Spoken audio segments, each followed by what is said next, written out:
Hello guys, तो आज अपन पढ़ने वाले हैं पर्सनैलिटी। जो पर्सनैलिटी होती है, तो जो पर्सनैलिटी जो है ग्रीक वर्ड पर्सोना वर्ड से मिलकर बनी है। ठीक है, जो पर्सोना वर्ड है उसका मतलब क्या होता है? मास्क होता है।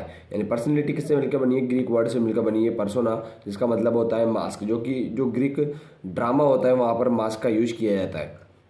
पर्सनैलिटी की डेफिनेशन की बात करें तो पर्सनैलिटी क्या होती है? Is the characteristics pattern of behaviour and more of thinking that determine the person adjustment to the environment.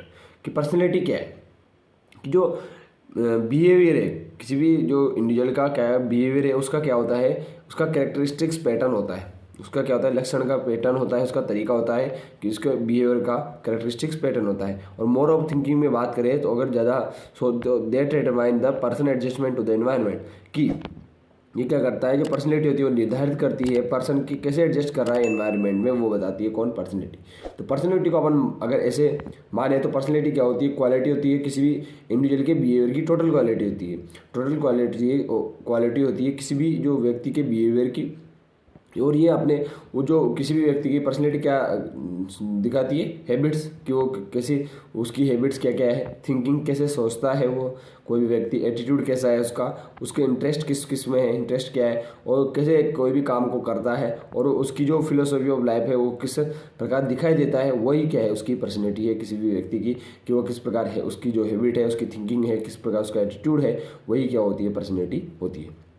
समझ आ गया? पर्सनैलिटी क्या होती है कि ये क्या होता है? जो टोटल क्वालिटी होती है किसी भी बिहेवियर की। यानी पर्सनैलिटी कैरेक्टरिस्टिक्स पैटर्न है ऑफ द बिहेवियर का, और मोर ऑफ थिंकिंग में ये क्या करता है? निर्धारित करता है, डिटरमाइन करता है पर्सन कैसे एडजस्ट करे कि एनवायरनमेंट में। ठीक है, अब अपन टाइप्स की बात करें तो पहला जो क्लासिफिकेशन आता है वो आता है हिपोक्रेटस क्लासिफिकेशन।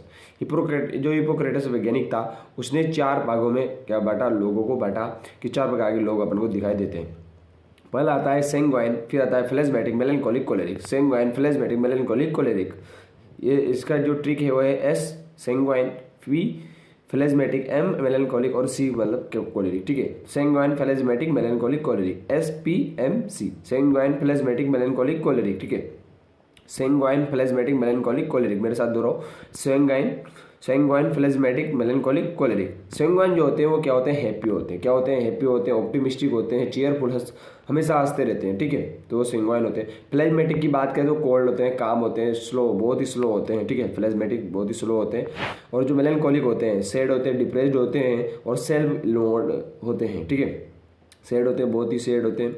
और कोलेरिक की बात करें वो इरिटेबल होते हैं, चिड़चिड़े होते हैं और एक्टिव नेगेटिव होते हैं। ठीक है, तो सैंग्वाइन, फ्लेजमेटिक, मेलनकोलिक, कोलेरिक। तो ये क्या है? हिप्पोक्रेटस का क्लासिफिकेशन है। ठीक है, अब दूसरे क्लासिफिकेशन की बात करें तो कार्ल जंग ने क्या किया? 2 भागों में बांटा लोगों को, एक्सट्रोवर्ट और इंट्रोवर्ट। एक्सट्रोवर्ट का मतलब बाहरी, इंट्रोवर्ट का मतलब आंतरिक। ठीक है, तो एक्सट्रोवर्ट होते हैं वो क्या होते हैं? सोशेबल होते हैं। यानी वो क्या करते हैं? जो वर्ल्ड होता है, हमारा जो संसार होता है, उसके बारे में जानने की कोशिश करते हैं, उसमें इंटरेस्ट होते हैं, सोशेबल होते हैं, फ्रेंडली होते हैं, फ्रेंड के साथ अच्छी तरह से रहते हैं। ठीक है, और डिफ़िकल्टी आती है इजीली नॉट अपसेट। कोई भी डिफिकल्टी आ जाए, उनके पास कोई भी कठिनाई आ जाए तो इजीली अपसेट नहीं होते, है ना। और एक्शन करने का काम करते हैं रादर देन रिफ्लेक्शन की जगह क्या करते हैं? एक्शन करने का काम करते हैं। जैसे कि एग्जांपल की बात करें तो पॉलिटिशियन जो होते हैं वो क्या होते हैं? एक्सट्रोवर्ट होते हैं। सोशल वर्कर हो गए, लॉयर हो गया, ये क्या होते हैं? सब एक्सट्रोवर्ट होते हैं।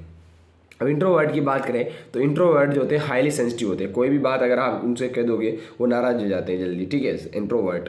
Not adjust in social situation, और कोई भी सोशल सिचुएशन जैसे फ्रेंडली हो गए, कोई भी फ्रेंड हो गया, उसके साथ वो एडजस्ट नहीं कर पाते, और वो संसार के बारे में उससे कोई मतलब नहीं होता, संसार क्या है उसके मतलब नहीं है उनको। इंट्रोवर्ट होते हैं, अपनी अपनी भावनाओं में खोए हुए होते हैं। जैसे कि फिलोसोफर हो गए, साइंटिस्ट हो गए, जो दार्शनिक होते हैं, और ये सेंसिटिव होते हैं, बहुत ही सेंसिटिव होते हैं, और ये अकेला रहना पसंद करते हैं, इंट्रोवर्ट होते हैं। तो अपन ने जो पहला क्लासिफिकेशन पढ़ा हुआ है Hippocrates, sanguine, phlegmatic, melancholic, choleric. Carl Jung पढ़ा एक्सट्रोवर्ट और इंट्रोवर्ट। तो पहला हिपोक्रेटस, दूसरा कार्ल जंग। अब तीसरा पढ़ते हैं। तीसरा क्लासिफिकेशन आता है आलपोर्ट का। पहला हिपोक्रेटस, दूसरा कार्ल जंग, तीसरा आलपोर्ट ने भी वही बताया जिस प्रकार कार्ल जंग ने एक्सट्रोवर्ट और इंट्रोवर्ट बताया, उसी प्रकार आलपोर्ट ने असेंडेंट्स और डिसेंडेंट्स को बताया। असेंडेंट्स यानी वही interest in the world about them, जिस प्रकार एक्सट्रोवर्ट था उसी प्रकार असेंडेंट्स है। असेंडेंट्स यानी वही एक्सट्रोवर्ट, तो एक्सट्रोवर्ट जिस प्रकार वर्ल्ड के बारे में उनको जानकारी लेने का बहुत इंटरेस्ट थे, वो उसी प्रकार असेंडेंट्स भी इंटरेस्ट होते हैं ठीक है। और जो डिसेंडेंट्स होते हैं वो सेल्फ क्रिटिकल होते हैं, सेल्फ एनालिटिक होते हैं। यानी सेल्फ क्रिटिकल का मतलब है कोई भी यदि इनकी बुराई कर दे तो ये क्या हो जाते हैं, सेंसिटिव हो जाते हैं, सेंसिटिव हो जाते हैं, नाराज हो जाते हैं। और डे ड्रीमिंग, ये सपने देखने का कोशिश करते हैं, दिन में सपने देखने का काम करते हैं। डिसेंडेंट होते हैं, इंट्रोवर्ट है, इंट्रोवर्ट एंड डिसेंडेंट। ठीक है, तो ये क्या होगा, आलपोर्ट का क्लासिफिकेशन हो गया। तो अपने 3 क्लासिफिकेशन पढ़ लिए। पहला क्लासिफिकेशन अपन ने पढ़ा हिपोक्रेटस, दूसरा कार्ल जंग, तीसरा आलपोर्ट। हिपोक्रेटस में sanguine, phlegmatic, melancholic, choleric. Carl Jung में जो कार्ल जंग पढ़ा एक्सट्रोवर्ट और इंट्रोवर्ट, आलपोर्ट पढ़ा असेंडेंट्स और डिसेंडेंट। ठीक है, अब अगला पढ़ते हैं क्रिश्चियमर। क्रिश्चियमर जो है उसमें 3 क्लासिफिकेशन किए, उसने 3 भागों में बांटा, एस्थेनिक, एथलेटिक और पाइकेनिक। ठीक है, तो एस्थेनिक, एथलेटिक, पाइकेनिक किसने बांटा है, क्रिश्चियमर ने बांटा asthenic, athletic, pyknic. Asthenic, athletic, pyknic. Asthenic जो होते हैं वो टॉल होते हैं, बहुत लंबे होते हैं, पतले होते हैं और सेंसिटिव होते हैं क्रिटिसिज्म। कोई भी उनकी आलोचना कर दे तो सेंसिटिव हो जाते हैं, तो वो एस्थेनिक होते हैं, बहुत ही पतले होते हैं, लंबे होते हैं, एस्थेनिक। एथलेटिक की बात करें, वेल डेवलप्ड मस्कुलर बॉडी होती है उनकी, एक्शन करने का काम करते रहते हैं, मतलब सोचने की जगह वो किसी भी बात को सोचते नहीं, उसकी जगह वो एक्शन करने का काम करते हैं। ठीक है, पाइकनिक की बात करें, शॉर्ट होते हैं, राउंड होते हैं, फेट होते हैं, मोटे होते हैं, थोड़े शॉर्ट होते हैं, छोटे होते हैं, राउंड यानी गोलाकार होते हैं, सोशियबल, फन लविंग। सोशियबल यानी सामाजिक वाले जीवन जीने वाले होते हैं, फ्रेंडली होते हैं और फन लविंग होते हैं। तो अभी किसका क्लासिफिकेशन था, क्रिश्चियमर का, एस्थेनिक, एथलेटिक, पाइकनिक। तो अपन ने अब कितने क्लासिफिकेशन पढ़ लिए, 4 क्लासिफिकेशन पढ़ लिए। पहला था हिपोक्रेटस, कार्ल जंग, आलपोर्ट, क्रिश्चियमर।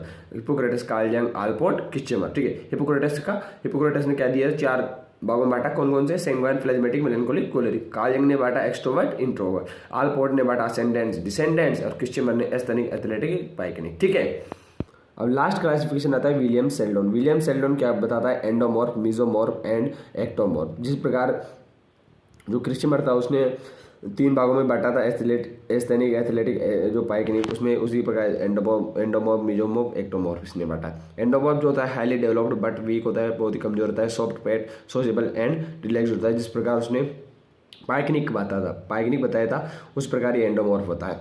इस प्रकार मीजोमॉर्फ की बात करें वो हैवी होता है, मस्कुलर, फिजिकल एक्टिवेट होता है। और एक्टोमॉर्फ की बात करें लंबे होते हैं, पतले होते हैं और शाय यानी शर्मीले होते हैं। इस प्रकार अपन ने 5 क्लासिफिकेशन पढ़ लिए, किसके, पर्सनैलिटी के। पर्सनैलिटी का पहला क्लासिफिकेशन था हिपोक्रेटस, दूसरा था कार्ल जंग, तीसरा था आलपोर्ट, चौथा था क्रिश्चियमर, पांचवा आता है विलियम सेल्डोन। तो पहले हिपोक्रेटस ने क्लासिफिकेशन किया sanguine, phlegmatic, melancholic, choleric. Carl Jung ने किया एक्सट्रोवर्ट, इंट्रोवर्ट। फिर आलपोर्ट आया जिसने बताया असेंडेंट्स और डिसेंडेंट्स। फिर आया क्रिश्चियमर जिसने बताया एस्थेनिक, एथलेटिक, पाइकेनिक। अब आता है विलियम सेल्डोन जो बताता है एंडोमॉर्फ, मीजोमॉर्फ और एक्टोमॉर्फ। ठीक है, तो ये क्या थे, पर्सनैलिटी के टाइप्स थे। और अगली वीडियो में अपन बात करेंगे पर्सनैलिटी की जो थ्योरीज थी वो कौन कौन सी थी, वो उसके बारे में बात करेंगे। ठीक है।